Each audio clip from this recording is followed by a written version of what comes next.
Was Charles Manson a lone madman, or was he protected and weaponized by U.S. intelligence agencies during the Cold War? What's up, everybody? It's Travis here, and I'm back with my newest book review. We got a great one today. We're going to be reviewing Tom O'Neill's Chaos, Charles Manson, the CIA, and the Secret History of the 60s. Before getting into the book review, I would encourage everybody to like the video, comment on the video, let me know what your thoughts are, and subscribe to my YouTube channel. It really helps me out and motivates me to keep making these videos. So starting with the author of this book, Chaos. The author is Tom O'Neill, and he's an investigative reporter that has worked for many different publications over his life. In the interest of time, the publication that we're going to be talking about is the one that he worked for in 1999, which was Premiere Magazine. And in 1999, it was 30 years after the Tate LaBianca murders that happened in Los Angeles, California in August 9th and 10th, 1969. So it was a 30-year anniversary, and they asked him to revisit that story in history and to take 3 months, investigate it, report on it, and put the story together. And that was the deadline, 3 months after they introduced the project to him. This project eventually took Tom O'Neill not 3 months, but 20 years to investigate the Tate LaBianca murders and Charles Manson's involvement with it. And it was a rabbit hole that took him more than a third of his entire life. So let's go into those Tate LaBianca murders. It was the crime of the century. It was in the 1960s, 1969. And Charles Manson, who was the cult leader of the family, which was his cult, and he used LSD to brainwash them and to manipulate their actions. He orchestrated the murders of the famous and stunning actress Sharon Tate, who was also 8 months pregnant, along with 4 other individuals that she was living with. The address was 150 Cielo Drive in Beverly Hills, Los Angeles. That was on August 9th, 1969. The very next day, they murder unrelated people, but still in the Los Angeles area, in Los Feliz, a community in LA. They murdered grocery executive Leno LaBianca and his wife, Rosemary LaBianca. And on their way out, they wrote the words in blood. They wrote the word pig in blood because at the time they wanted to frame the Black Panthers, who were the militant African-American black rights activist group. I'm not sure if they were militant, so don't quote me on that, but that was a huge deal back in California and in the 60s. And so as Tom O'Neill is revisiting this story, he realizes that there is an overarching narrative to the Manson murders. And he also notices that the story that the world knows was perpetuated by one man who was the lead prosecutor. His name was Vincent Bugliosi.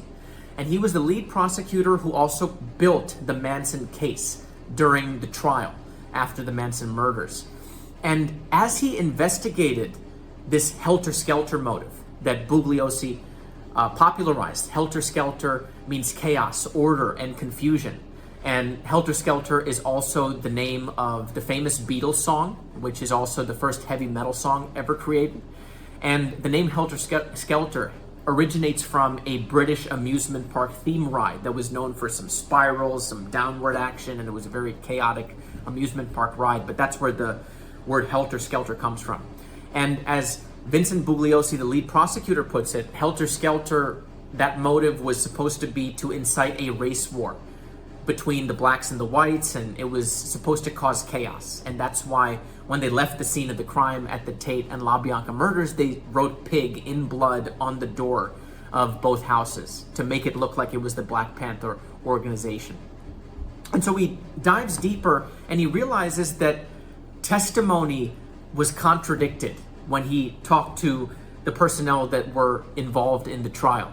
He noticed that documents were missing. He noticed that these details that were related to the personnel, they weren't verified. They didn't have any credibility to them. So there were some missing pieces with this one man's helter-skelter motive of the Manson murders.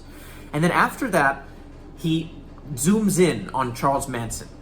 And Charles Manson was in prison and incarcerated for over half of his life. And before the Tate LaBianca murders, he had multiple run-ins with the law. He was arrested for weapons charges, for vehicle stealing, also sexual exploitation. And what Tom O'Neill found was that after all of these arrests, he was either released with no punishment or given very minimal punishment, and he was never held accountable. He was always let back onto the streets by the police and by these agencies after his arrests, which was very, very fishy. After looking at Charles Manson, Tom O'Neill then zooms out into US government intelligence, specifically the CIA.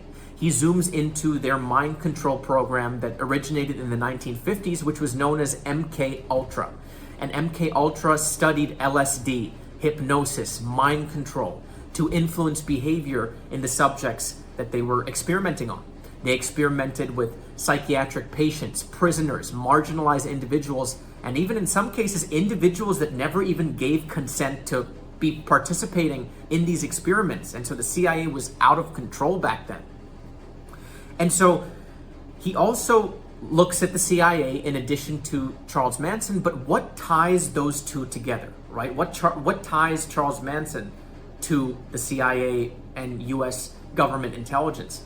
And what ties them together, the missing link, could be found in Dr. Louis Jolyon West, also famously known as Jolly West, who was an MK Ultra researcher, and he was also in the CIA. He was a CIA psychiatrist, and he was in charge of studying mind control, studying cult dynamics, induced psychosis, which oddly enough was the same type of stuff that Charles Manson was getting into right before he orchestrated the Tate LaBianca murders and brought together his cult, the family.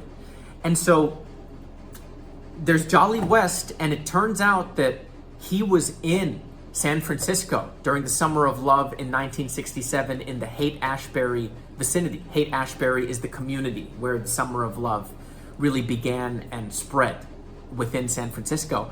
And Jolly West was at HAF-MC, HAF-MC, which is an acronym that stands for Haight-Ashbury Free Medical Clinic. And just around the same time that Jolly West, MK Ultra researcher from the CIA, was there, Charles Manson was also there at the same time getting tested for possible STDs and other sicknesses and illnesses that either he or his cult followers had. And so Jolly West and Charles Manson were involved in the same cult dynamics, induced psychosis, hypnosis, LSD subject matter, but nothing concretely linked them together based on Tom O'Neill's findings. And so that was never proven, because every time he contacted the government, they denied any request that he had with them. Whenever he asked the personnel who were involved, they didn't really want to talk to him. Medical records were destroyed. Testimony was falsified. People who gave their testimony either contradicted what they said years later, or the records weren't even there to begin with. And so the book really ends with Tom O'Neill concluding that this secret history of the 60s wasn't hidden from us because the truth was so shocking. It was actually hidden from us because it implicated US government intelligence agencies. And that really was where the book concluded. Overall, I have so much respect for Tom O'Neill. He is such a great author. What really stuck out to me was this man's integrity. He never jumped to conclusions. He never linked two things that maybe the reader and maybe he wanted to be true, but there was no evidence for.